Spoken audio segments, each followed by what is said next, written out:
सोलापूर मरीई चौकातील सध्याच्या पालिकेच्या एक्झिबिशन सेंटर परिसरात खाजगी कंपनीच्या जागेत असलेली 100 वर्ष जुनी लक्ष्मी मिलची 50 मीटरची धूर चिमणी आज पाडण्यात आली। ही चिमणी धोकादायक स्थितीत होती। पालिकेने चिमणी पाडण्याची नोटीस दिली होती। लक्ष्मी विष्णू मिल युनिट बंद पडल्यानंतर कामगारांच्या व तसेच सरकारी देणं देण्यासाठी न्यायालयाने मिलची रिकामी जागा निलावाद्वारे विकण्यास परवानगी दिली होती। यानुसार 2004 साली निलाव झाला। ट्रान्स एशिया कंपनीकडून ही जागा निवासी वापरण्यासाठी अंतरिक्ष मल्टीकॉन कंपनीने विकत घेतली। या ठिकाणी कापड मिल सुरू असताना ही कंपनी बांधण्यात आली होती।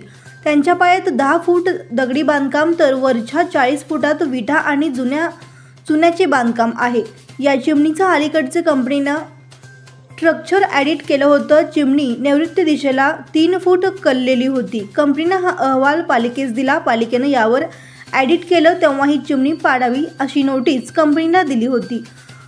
कंपनीने मुंबईच्या बांधकाम पाडणाऱ्या कंपनीच्या माध्यमातून ही चिमणी आज पाडली गेली आहे। सकाळी 10 वाजता एक मोठी जेसीबी लावून प्रथम पायाचा भाग खोदला आणि 12च्या सुमारास ही चिमणी जमीनदस्त झाली।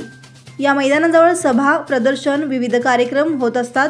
यामुळे ही धोकादायक झालेली चिमणी पाडण्यासाठी सर्व कायदेशीर मार्गाचा अवलंब करून ती आज पाडण्यात आली आहे। यावेळी अग्निशमन दल, रुग्णवाहिका, पोलीस, पालिका प्रथम बोलवण्यात आलं होतं।